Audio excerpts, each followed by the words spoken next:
is one of the most iconic symbols of America, a beacon of hope and acceptance for immigrants everywhere. So how did coming to this country become a crime? Illegal immigrants. Illegal criminal aliens. If we look at the history of immigration in this country, being illegal usually just means being unwanted. And more often than not, that has to do with race and ethnicity.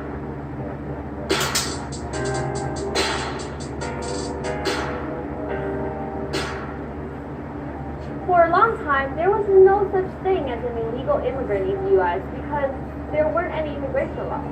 In the early days, European settlers came over and claimed Native American land as their own, and Africans were brought here against their will on slave ships. When the U.S. established a government, immigrants flocked to the land that promised equality and freedom, and the border was open. But very soon, it became clear that not everybody who could make it here was welcome. The Naturalization Act, signed by George Washington in 1790, said only white people could become citizens. And every wave of newcomers was met with resentment by the Anglo-Saxon Protestants who claimed they were here first. Even white immigrants like Italians and the Irish were discriminated against for being Catholic. By the late 19th century, immigrants from China were also living in the U.S., and as the country went through an economic recession, they became the target of blame for widespread unemployment. So Congress passed the Chinese Exclusion Act of 1882, the first major federal immigration law restricting entry into the U.S. It banned nearly all immigrants from China. This was the first time the federal government regulated who was a legal immigrant. Then in the early 1900s, eugenics became popular, which basically legitimized racism as science. It was founded on a racial hierarchy with the Northern Europeans at the very top.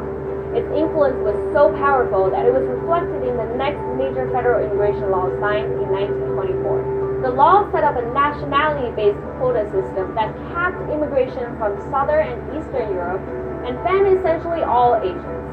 At this point, mentions of illegal immigrants started showing up in major newspapers. In the 60s, the U.S. finally moved to get rid of the racist quota system. The 1965 Immigration and Nationality Act reopened borders to Asian immigrants, especially the professionals. But it also added restrictions to a different group. For the first time, there was a cap on immigration from Latin America. Almost overnight, many Mexicans and Latin Americans who legally crossed the border to find work, including those encouraged by a U.S. government program, suddenly became illegal. We are still dealing with the consequences of that law today.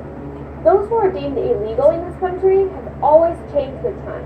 But the reason to keep certain groups out has remained the same.